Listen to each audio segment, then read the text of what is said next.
Entonces, considerando diferentes criterios, si siguiendo a Nicholson, nosotros podríamos considerar, por ejemplo, estos tres criterios, ¿no? El criterio de la igualdad, el criterio del utilitarismo y el criterio de Rawls.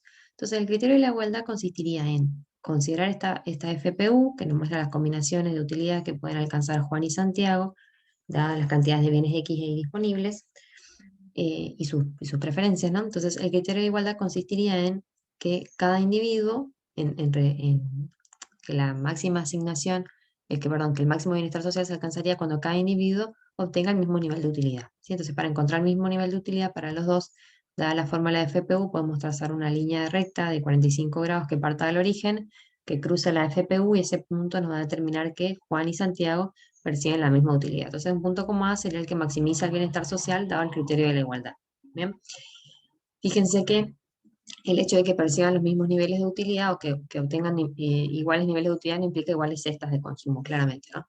Después, otro criterio sería el del utilitarismo, ¿sí? Que sería compatible con decir de que compensar que el máximo bienestar social se alcanzaría cuando eh, se maximice la función de bienestar social, ¿sí? Es decir, cuando la suma de las utilidades de Juan y Santiago sea la máxima posible, la más grande posible, ¿sí?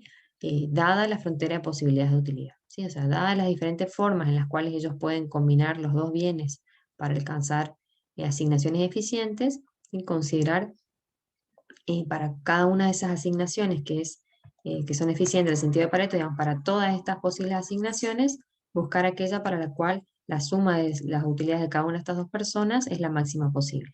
¿Sí? Sería algo así como maximizar la función de bienestar individualista sujeto a estar sobre la FPU. Entonces, un punto como B podría ser mostrarnos un máximo, un óptimo según este criterio del utilitarismo. Entonces, fíjense que para este caso hipotético, como lo plantea Nicholson, tenemos que Juan estaría mejor en el criterio del utilitarismo, o sea, obtendría un nivel de utilidad mejor, y Santiago un nivel de utilidad menor, en comparación con el criterio de la igualdad, ¿no? Y uno podría, digamos, esta recta que aparece acá en B, uno podría pensarla como los precios relativos del mercado de esos bienes, ¿no? Y por lo tanto eh, verificar que en este punto lo que está pasando es que las tasas subjetivas de intercambio de un bien por el otro para los dos individuos son equivalentes a los precios de mercado, a los precios relativos de mercado de esos dos bienes. Y por eso está esta línea acá. Y después otro criterio podría ser el de Rawls, que se acuerdan que habíamos visto que Rawls elaboró una teoría de la justicia social, que no lo vamos a ver a fondo, pero lo que él dice básicamente es que para analizar el bienestar social hay que concentrarse en aquellos individuos que están en la peor posición relativa. Sí, entonces, desde la perspectiva de un criterio de Rawls, uno podría pensar que, digamos, el que está peor en la posición B en comparación con el A es Santiago, ¿no? Porque en el criterio de la igualdad, según el criterio de la igualdad, ambos percibían lo mismo. Según el criterio del utilitarismo, Juan percibe o tiene mayor utilidad que Santiago y por lo tanto Santiago es el que está en una peor posición relativa, si partimos del criterio del utilitarismo comparando con el criterio de la igualdad. Entonces, según el criterio de Rawls, tal vez podría ser preferible ubicarse por debajo de la FPU entre los puntos D y A antes que ubicarse en el punto B, ya que en el punto B, Santiago está en una peor posición relativa, ¿sí? Entonces, mirando el bienestar de Santiago, tal vez a nivel social sería preferible ubicarse en algún punto entre D y A, elegir una de esas asignaciones, antes que B, ya que ubicándose entre D y A, uno mejoraría el bienestar de la persona que está en peor posición relativa que es Santiago, ¿sí? Esto, bueno, Rollo justifica diciendo que como ustedes lo pueden leer en Nicholson, que podría existir un contexto de incertidumbre donde los individuos son adversos al riesgo en el sentido de que no saben si en el futuro ellos no van a ser los que están en esa peor posición relativa. Entonces siempre ante la posibilidad de estar en la peor posición relativa o ser los más vulnerables de la sociedad, digamos, ellos siempre van a optar por mejorar el bienestar de la persona que está en peor posición relativa, por si llegara el caso de que ellos fueran esa persona, ¿no? Entonces, en definitiva, según el criterio de Rawls, tal vez se preferiría algo de equidad en ese sentido, es decir, posicionarse entre D y A, en una asignación entre D y A, y perder en términos de eficiencia, ¿sí? Porque estaría por debajo de la FPU. Entonces, fíjense que en definitiva, todas las asignaciones que están sobre la FPU son asignaciones eficientes en el sentido de Pareto, entonces si Si maximizamos el bienestar según criterio del utilitarismo, sería una asignación eficiente, según criterio, perdón, el utilitarismo es la B, ¿no? Sería una asignación eficiente en el sentido de Pareto, según el criterio de la igualdad también, y según otro criterio como el de Rawls, que tiene otros juicios valorativos o cuestiones éticas en el medio, tal vez sería preferible una asignación ineficiente, es decir, estar por debajo de la FPU, pero mejorar un poco la asignación de los que están en peor posición relativa, es decir, entrarían en juego cuestiones de equidad, ¿sí? Equidad versus eficiencia, que es un poquito lo que sigue en este gráfico. Fíjense que lo que podemos ver acá es justamente la disyuntiva o el trade-off que hay entre eficiencia y equidad.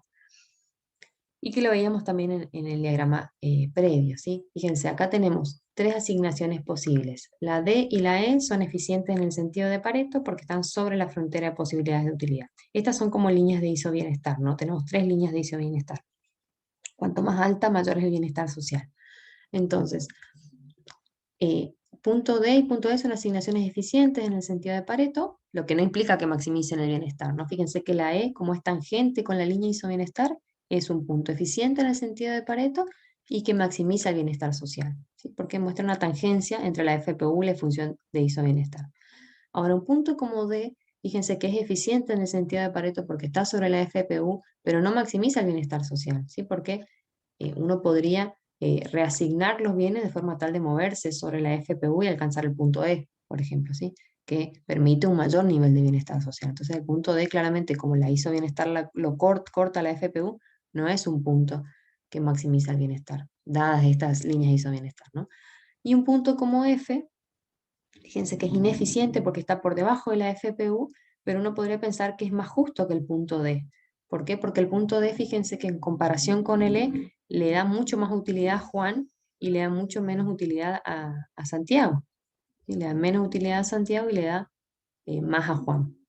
Entonces, un punto como F, que muestra niveles de utilidad alcanzables por las dos personas relativamente más iguales, digamos, tal vez podría ser preferible. O sea, podría pensarse que es más justo, entre comillas. Es ineficiente, pero más justo. Entonces, uno podría hacerse la siguiente pregunta, ¿no? Lo ideal sería estar en un punto como E, porque es eficiente en el sentido de Pareto y maximiza el bienestar social. Pero bueno, si E no fuera alcanzable por alguna razón, entonces, y si comparamos D contra F, bueno, ¿cuál sería preferible? ¿Cuál asignación sería preferible? Y eso depende de los juicios de valor que uno tenga, ¿no? Si uno prefiere más, o sea, considera que es mejor asignaciones eficientes, entonces se posicionaría en un punto como D. Ahora, si uno está dispuesto a resignar en términos de eficiencia y lograr un poquito más de equidad, podría posicionarse, elegir un punto como F. Así. En definitiva, esto lo que intenta mostrarles es que hay una disyuntiva, si se quiere, entre eficiencia y equidad, y el punto de maximización del bienestar social va a depender de la función de bienestar social que tenga, que se considere para la economía, ¿sí? Eh, y bueno, y este ejercicio también nos muestra un poco que lo teórico, digamos, que es este análisis, porque es muy difícil poder construir una función de bienestar social sobre la cual una sociedad tenga consenso, digamos, ¿sí? Eh, pero bueno, de todas formas es muy utilizado este tipo de análisis en economía, ¿sí? Así que vale la pena mostrarles.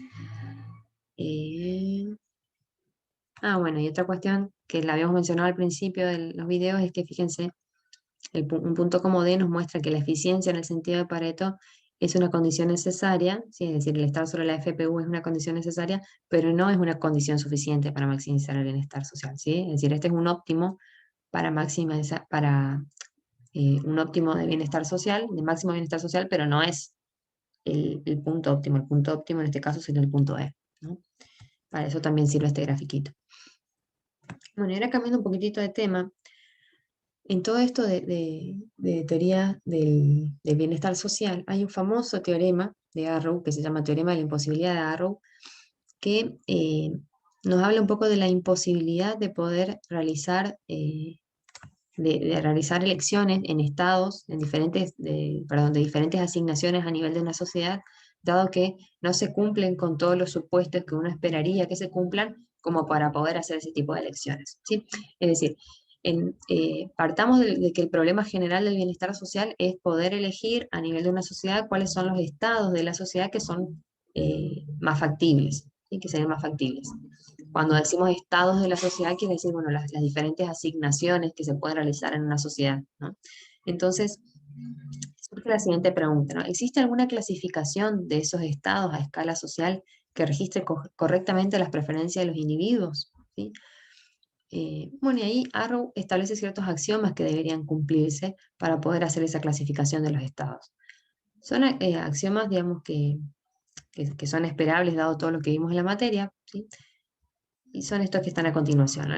Que las preferencias individuales son completas, ¿sí? Es decir, que los individuos deben poder clasificar los diferentes estados sociales, deben poder clasificar y ordenar las asignaciones. Las preferencias deberían ser transitivas. Además, si todos los individuos de una sociedad prefieren la asignación X a la Y, las preferencias sociales deberían colocar a la asignación X por delante de la Y. ¿Sí? Debe haber independencia de las alternativas irrelevantes, ¿sí? Es decir, si la sociedad está analizando las preferencias entre las asignaciones X y la Y, esas preferencias tienen que depender solo de la forma en la que esas personas ordenan esas asignaciones y no de la forma en la que ordenan otras asignaciones. Así que eso no suele cumplirse, hay mucha evidencia empírica de que eso no se cumple, tanto a nivel individual como a nivel social. Además, la relación de preferencias no debe ser impuesta y no debe ser dictatorial. ¿Sí? Entonces, lo que hace Arrow, a partir de una demostración matemática que no la vamos a ver, es que él demuestra que no puede existir ninguna clasificación social que cumpla con todos esos axiomas esperables, ¿sí? Es decir, que no son compatibles entre sí. Y que estos axiomas pueden cumplirse, él dice, solo en una situación donde las preferencias sean las de una sola persona, ¿sí? Es decir, que se trataría no de una democracia, sino que de una dictadura, en definitiva. Entonces él termina concluyendo que todas las reglas de decisión social no cumplen con al menos uno de los postulados establecidos en estos axiomas que antes les comentaba. ¿Sí? Y eso, bueno, nos habla un poco de las dificultades que hay a la hora de estudiar estos temas de bienestar social. ¿Sí? Nosotros no vamos a ver la demostración, simplemente les dejo esto como para que sepan que existe el teorema, ¿no? Bueno, y como esto del criterio de la compensación y el criterio de Pareto, les agregué del libro de Varian que está en la Biblia complementaria, y es justamente como para complementar un poco el criterio de la asignación eficiente en el sentido de Pareto y que puedan ver un criterio alternativo para elegir entre cestas o asignaciones de consumo a nivel social. ¿Sí? Entonces, vamos a considerar para analizar estos dos criterios que existen dos asignaciones, la X y la X'. ¿Sí?